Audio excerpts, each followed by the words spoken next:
नमस्कार मित्रों, स्वागत है आपका डिकोड एग्जाम में। डेली करंट अफेयर्स की सीरीज में आज हम लोग 12 जुलाई 2019 के टॉप 10 करंट अफेयर्स को इस वीडियो में देखेंगे। उनसे जुड़े हुए जितने भी महत्वपूर्ण तथ्य हैं जो आपके परीक्षा में आने के लिए संभावित हैं, उन सभी तथ्यों को भी हर क्वेश्चन में डिस्कस करेंगे। अगर आप पहली बार इस वीडियो को देख रहे हैं, चैनल पर नए हैं, तो आप इस चैनल को जरूर सब्सक्राइब कर लें, क्योंकि ये डेली सीरीज है और इसी प्रकार से करंट अफेयर्स के और भी वीडियो और विशेषकर लोअर पीसीएस के लिए हम जल्दी ही नए वीडियोस की सीरीज स्टार्ट करने जा रहे हैं। और इस वीडियो को आप अपने दोस्तों के बीच भी शेयर करिए अगर आपको ये वीडियो पसंद आता है। तो आप हमारे टेलीग्राम चैनल से भी जुड़ सकते हैं, जिसका लिंक जो है इस वीडियो के डिस्क्रिप्शन बॉक्स में दिया हुआ है, और फेसबुक पेज और फेसबुक ग्रुप से भी जुड़ सकते हैं, जिससे आपको अपडेट्स मिलती रहें। जितनी भी ये वीडियोस हैं इस चैनल की, सभी जो है अपडेट कर दी जाती हैं पीडीएफ के फॉर्म में टेलीग्राम ग्रुप में, इसलिए टेलीग्राम से जरूर जुड़िए। तो चलिए स्टार्ट करते हैं हम आज का वीडियो।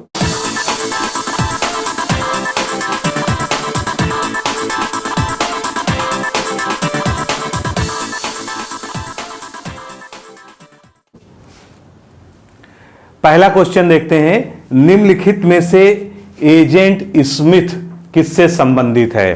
तो आजकल ये बहुत ही चर्चा में है एजेंट स्मिथ, वर्ल्ड लेवल पर जो है इसकी चर्चा हो रही है। तो एजेंट स्मिथ है क्या? एजेंट स्मिथ जो है हमारे मोबाइल यानी एंड्रॉयड फोन से संबंधित एक वायरस है, या इसको हम मालवेयर कह सकते हैं। तो ये वायरस जो है बहुत तेजी से विश्व के मोबाइलों को संक्रमित कर रहा है, और भारत में भी इसका अच्छा खासा इंपैक्ट पड़ा है। विश्व के लगभग 2.5 crore Android phone agent Smith नामक वायरस या मालवेयर से प्रभावित हैं, इसकी चपेट में है। यह वायरस बिना यूजर की जानकारी में आए फोन में इंस्टॉल सभी ऐप को हटाकर उनको संक्रमित संस्करण उनका अपलोड कर देता है। यानी आपके मोबाइल में अगर ये वायरस लग जाता है तो आपके ऐप्स को ये डिलीट कर देगा और उनकी डुप्लीकेट जो है इन्फेक्टेड कॉपी ऐप की वहां पर आपको इंस्टॉल कर देगा, जिसके बारे में आप जान भी नहीं पाएंगे। 1.5 करोड़ स्मार्टफोन अकेले भारत में इसकी चपेट में हैं। तो ये एक बहुत बड़ा खतरा है। इस मैलवेयर के काम करने का तरीका पहले आए मैलवेयर कैंपेन जैसे गूलीगन, हमिंगबर्ड और कॉपी कैट, ये सब पहले जो काफी प्रचलित रहे हैं वर्ल्ड लेवल पर, उनके नाम है, उन्हीं की तरह ये सेम है। भीड़ हिंसा या मॉब लीचिंग आजकल जो है करंट अफेयर्स में एक बहुत बड़ा विषय है और न्यूज में भी बहुत ज्यादा इसको दिखाया जा रहा है। तो मॉब लिंचिंग पर कानून बनाने वाला दूसरा राज्य कौन बनेगा? मॉब लिंचिंग पर कानून बनाने वाला दूसरा राज्य उत्तर प्रदेश बनेगा। उत्तर प्रदेश ने फैसला किया है कि वो जल्दी ही मॉब लिंचिंग पर नया कानून लाएगा। भीड़ जनित हिंसा, जो मॉब लिंचिंग का जो है हिंदी में अनुवाद है, पर अंकुश लगाने के लिए उत्तर प्रदेश भीड़ हिंसाओं पर कानून बनाने वाला दूसरा राज्य होगा। पहला राज्य कौन सा है ये भी पूछा जा सकता है। तो मणिपुर ने पहले इस तरह से शुरुआत की है। उत्तर प्रदेश राज्य विधि आयोग ने भीड़ हिंसा की घटनाओं को रोकने के लिए एक प्रभावी कानून बनाने की सिफारिश उत्तर प्रदेश सरकार से की है, और इस प्रस्तावित कानून का मसौदा जो है ये सरकार को सौंप दिया है। राज्य विधि आयोग के वर्तमान अध्यक्ष कौन है? तो ये रिटायर्ड जस्टिस AN मित्तल साहब हैं, ये राज्य विधि आयोग के अध्यक्ष हैं। इन्हीं ने जो है इस पूरे ड्राफ्ट को बनाया है नए कानून के, और भीड़ हिंसा की घटनाओं को रोकने के लिए एक कानून का नाम भी इन्होंने सुझाया। उसका नाम क्या हो सकता है? Uttar Pradesh combating of mob leaching. ये जो है इस नए कानून का जो प्रस्तावित है, अभी आया नहीं है, उसका जो है नाम रखा जा सकता है। अगला प्रश्न हम देखते हैं, 2019 वीमेन स्टार्टअप समिट यानी वीमेन स्टार्टअप सम्मेलन का आयोजन कहां पर किया जाएगा? तो ये आपके सामने सारे राज्य दिए हैं। तो इसमें से केरल राज्य में 2019 वीमेन स्टार्टअप समिट का आयोजन किया जाएगा, और ये आयोजन जो है केरल स्टार्टअप मिशन द्वारा 2019 वीमेन स्टार्टअप समिट का आयोजन इंडियन वुमेन नेटवर्क के साथ मिलकर कोच्चि में किया जाएगा, यानी केरल में कोच्चि में किया जाएगा। इस शिखर सम्मेलन का आयोजन 1 अगस्त 2019 को किया जाएगा, इसकी डेट भी क्लियर है। इस एक दिवसीय सम्मेलन में महिला उद्यमी तथा leaders developing and inclusive entrepreneurship ecosystem की थीम पर अपने अनुभवों की साझा करेंगी। यानी अगर इसकी थीम भी पूछी जाती है तो थीम आपके सामने लिखी हुई है, developing and inclusive entrepreneurship ecosystem. ये इस वुमेन समिट की थीम होगी। अगला प्रश्न, विश्व यूनिवर्सिटी खेलों में सोना जीतने वाली यानी गोल्ड जीतने वाली पहली भारतीय महिला कौन बन गई हैं? तो ये पहली भारतीय महिला है द्युति चंद, जो अभी पहले भी चर्चा में रही थी अपने प्रदर्शन के कारण, एथलीट हैं ये। फर्राटा धाविका द्युति चंद ने 100 मीटर दौड़ में स्वर्ण पदक जीता है। वह विश्व यूनिवर्सिटी खेलों में पीला तमगा जीतने वाली, पीला तमगा मतलब स्वर्ण पदक जीतने वाली पहली भारतीय महिला ट्रैक और फील्ड खिलाड़ी बन गई हैं। ये इनके लिए एक नया कीर्तिमान है। 11.32 सेकंड में इन्होंने यह 100 मीटर की रेस को पूरा किया है और 11.33 सेकंड जो टाइम था वो स्विट्जरलैंड की डेल पोंटे का था, जो दूसरे स्थान पर इस इवेंट में आई हैं। ये खेल जो है इटली के शहर नेपोली में आयोजित हुए थे। तो ये सभी इससे रिलेटेड फैक्ट्स थे। अगला प्रश्न लेते हैं, किस देश ने 2020 से हवाई जहाज टिकट पर ग्रीन टैक्स लगाने का प्रस्ताव रखा है या फैसला लिया है? तो ये ग्रीन टैक्स किसके द्वारा लगाया जाएगा? हवाई जहाजों पर, उनकी उड़ानों पर फ्रांस सरकार के द्वारा।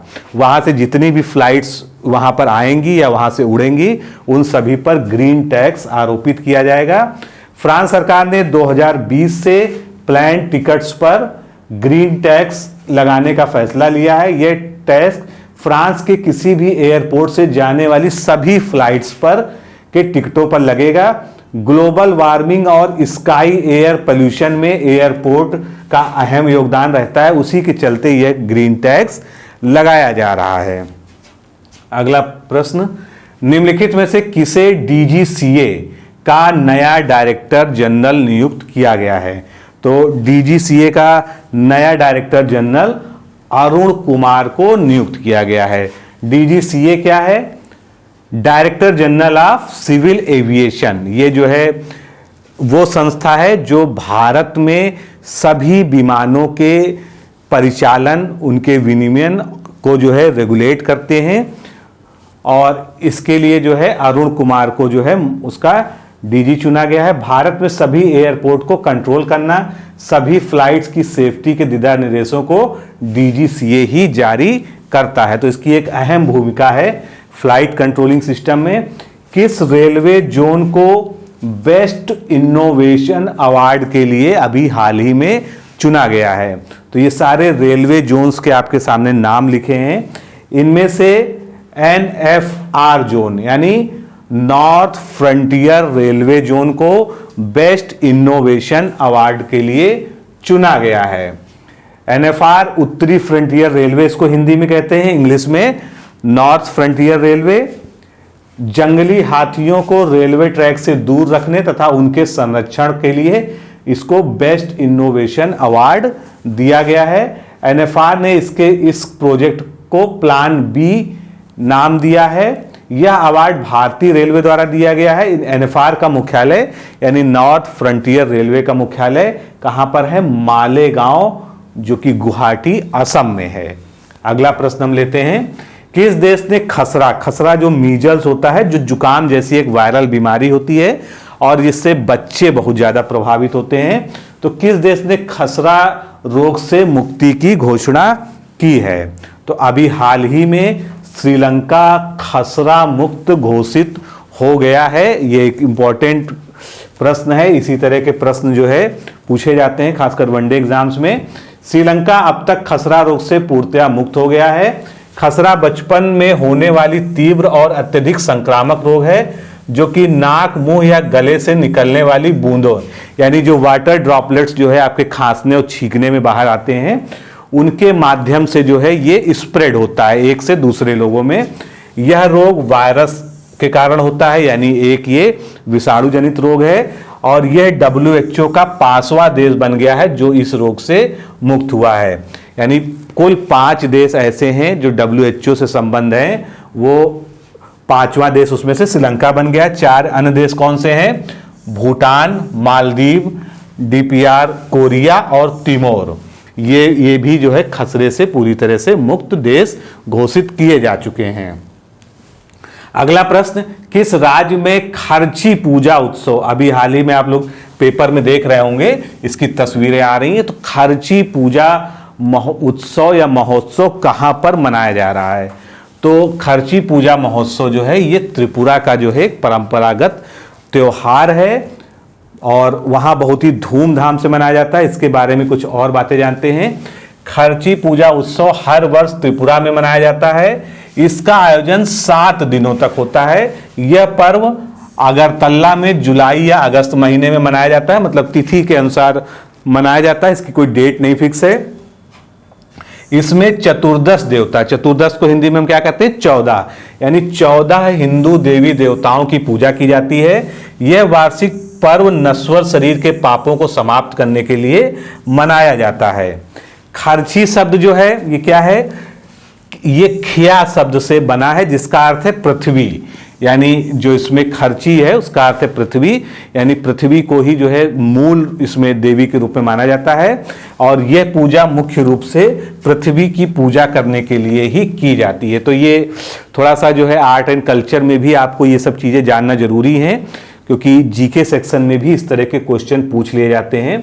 अगला प्रश्न, विश्व जनसंख्या दिवस 11 जुलाई को मनाया गया है, आप सभी जानते हैं। तो पहली बार जो है विश्व जनसंख्या दिवस कब मनाया गया था? तो ये भी आप अच्छे से जानते हैं। पहली बार विश्व जनसंख्या दिवस 1989 में मनाया गया था। किसके द्वारा मनाया गया था? UNDP के द्वारा मनाया गया था। और इसके पीछे वजह क्या थी? क्योंकि पहली बार 1989 में 11 जुलाई के दिन ही विश्व की जनसंख्या ने 5 अरब का जो है आंकड़ा छुआ था, यानी विश्व की जनसंख्या 5 अरब हो गई थी 11 जुलाई 1989 को। उस तभी से जो है UNDP ने जो है इसको मनाने का निर्णय लिया और ये प्रतिवर्ष मनाया जाता है।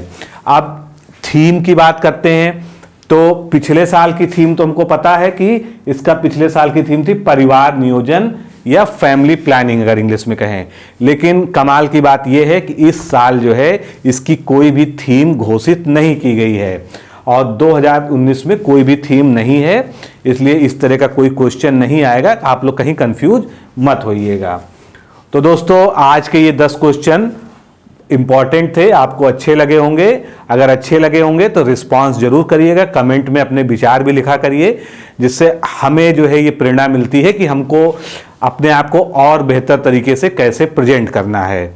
बाकी आप जो है वीडियो को शेयर करिए अपने दोस्तों के बीच और चैनल को सब्सक्राइब करिए, नियमित रूप से देखिए, क्योंकि करंट अफेयर्स का जो है और भी अभी बड़ी बड़ी सीरीजें हैं। उत्तर प्रदेश का करंट अफेयर्स और जनवरी से पूरा करंट अफेयर्स का रिवीजन सब आपको इसी चैनल पर मिलने वाला है। तो इस वीडियो में इतना ही। नमस्कार, धन्यवाद।